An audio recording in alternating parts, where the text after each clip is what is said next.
This ranks as one of the most stunning acoustic guitars out there. A Gibson Custom Shop SJ200. What's its value? It's definitely a pricey piece. What's your lowest price? I can settle at 90. How about 85? I have to stick with 90. All right, think it over and reach out if you change your mind. Deal at 85. Over the years, the gold and silver pawn shop has come across numerous important artifacts, yet few carried the same significance as the one Landon carried inside. Contained within was a 1941 Gibson SJ200, among the most uncommon guitars produced, and previously in the possession of rock great Stephen Stills. This is the 1941 Gibson SJ200. It belonged to Stephen Stills from Crosby, Stills and Nash. In that instant, the exchange moved past a regular pawn transaction. It turned into a moment holding real historical weight. So what took place when Rick Harrison, recognized for his sharp dealing, came across this slice of music heritage? I would really enjoy owning this guitar. It's gorgeous, scarce, and connected to a true rock icon. How exactly did a single guitar prompt an $85,000 choice and highlight what becomes important when financial gain steps aside? Come with us as we break down the account of this remarkable guitar that caught one of TV's toughest bargainers off guard.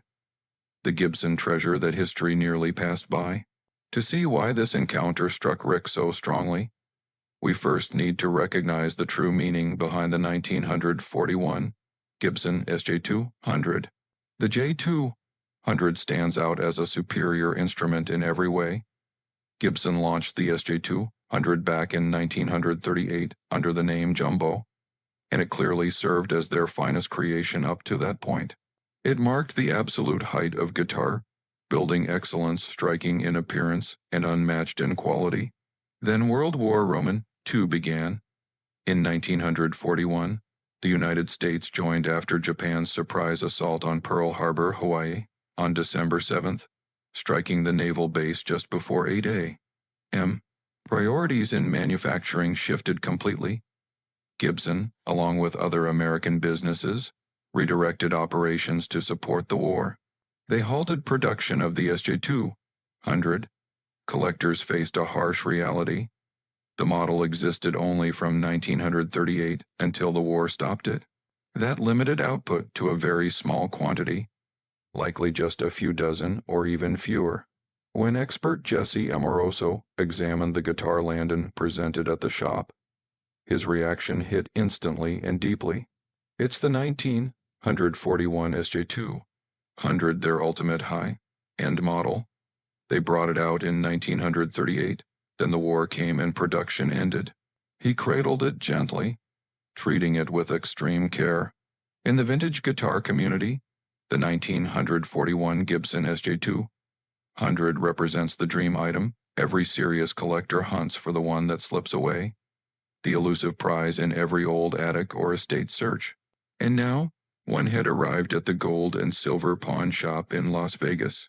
Its appearance showed the passage of time, some cracks and past repairs, but those details actually reinforced its real authenticity. This particular guitar carried an additional factor that lifted its status dramatically. It had belonged to Stephen Stills, co-founder of Buffalo Springfield, Crosby, Stills and Nash, and later Crosby, Stills, Nash and Young. In 1969, Nye released Deja Vu, widely regarded as one of rock's landmark albums. Stephen Stills stands as one of rock music's most influential artists. He earned induction into the Rock and Roll Hall of Fame twice on the very same day, first with Buffalo Springfield, then with Nye, an achievement that remains exceptionally uncommon. It proves he didn't merely create popular songs. He helped redirect the course of music. Plus, Stills is still active today, continuing to tour, meaning this guitar serves as a direct link to a living legend rather than a distant past, someone who could potentially visit or discuss it firsthand. What pushed its value even higher was the supporting paperwork, and you have documentation to back it up.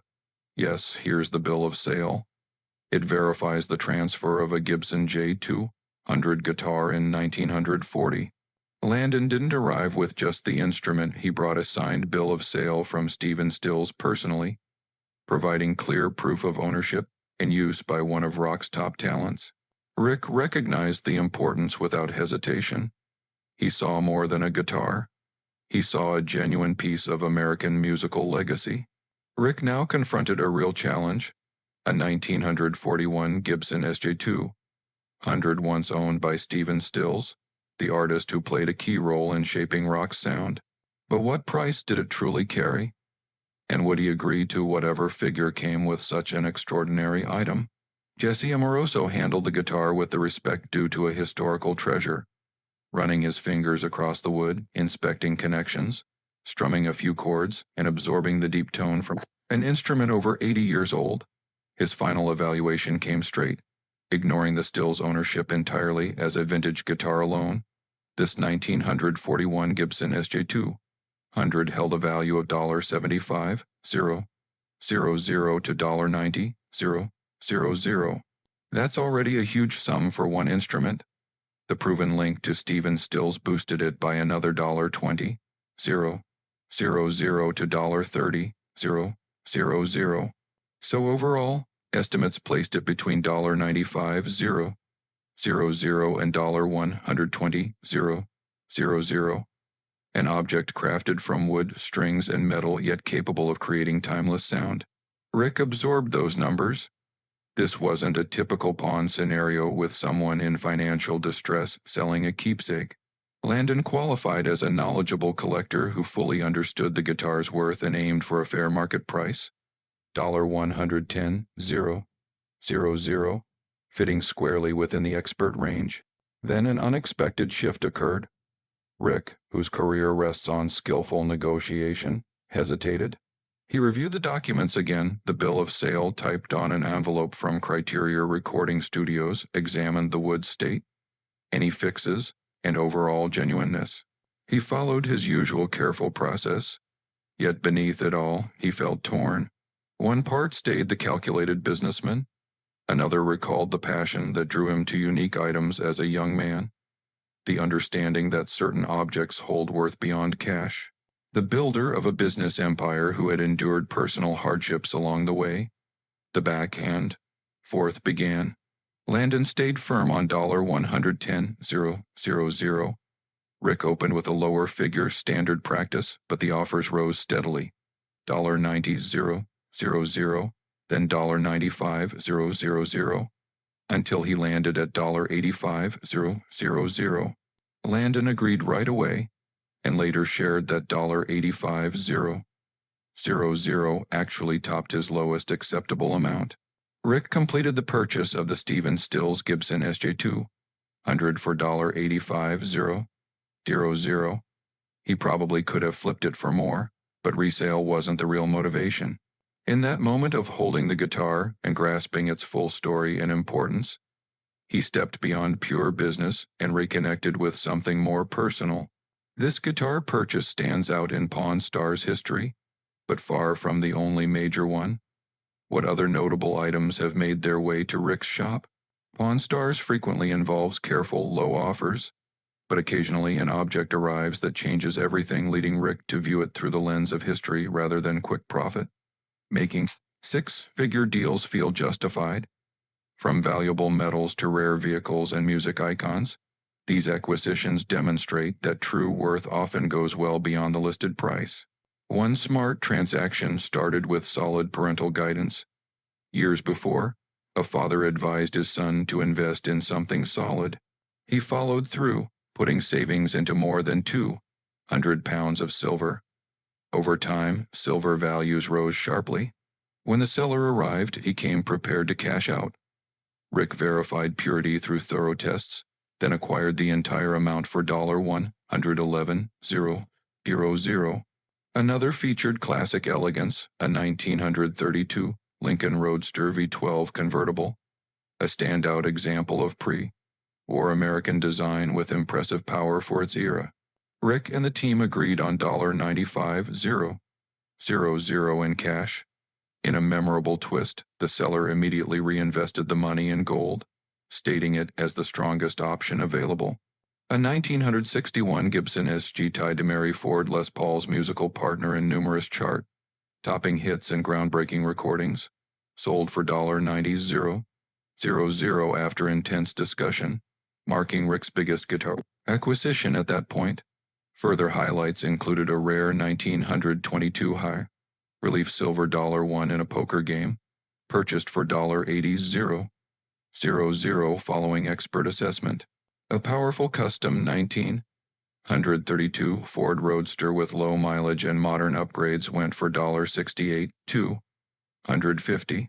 Rick also tracked down a 1915 Panama Pacific octagonal $50 gold coin for $67,500 to fulfill a client's request. A rare 2013 Hertz Ford GT Mustang, one of the earliest from a limited run, brought $60,000 after performance checks. A verified cigar box from President John F. Kennedy's Oval Office desk sold for $60,000. Vic Flick's 1961 Fender Stratocaster, famous for the James Bond theme and sessions with major artists, changed hands for $55,000.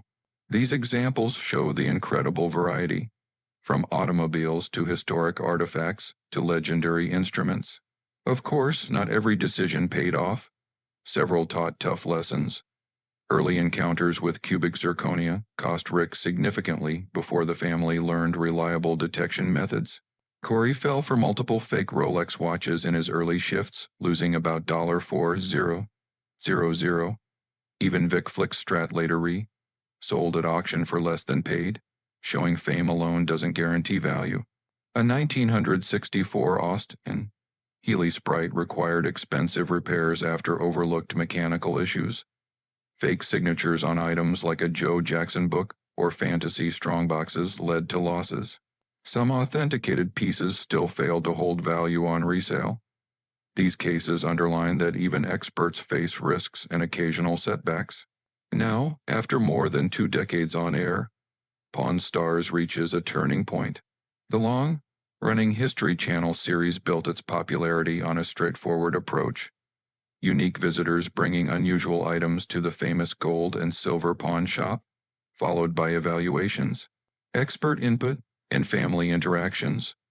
With the original contract expired and no firm word on new episodes in the classic style, its path forward looks unclear. Factors include cast changes. Corey has moved on to other projects like podcasts. Rick has suggested the format might feel worn after so many episodes. The loss of the old man, Richard Harrison, in 2018, created a major gap in the show's character. Industry trends toward streaming, shorter content, and rising costs also pressure long-running cable programs. Still, the Pawn Stars name holds strong. Rick has mentioned ideas for a refreshed version.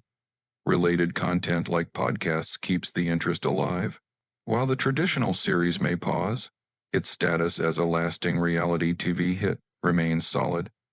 Which deal from Pawn Stars history do you believe Rick regrets the most? Would you part with a historic item for the right amount, or hold on to it no matter what? Drop your views in the comments. Don't forget to like, share, and subscribe for additional content. Tap the next video popping up on your screen.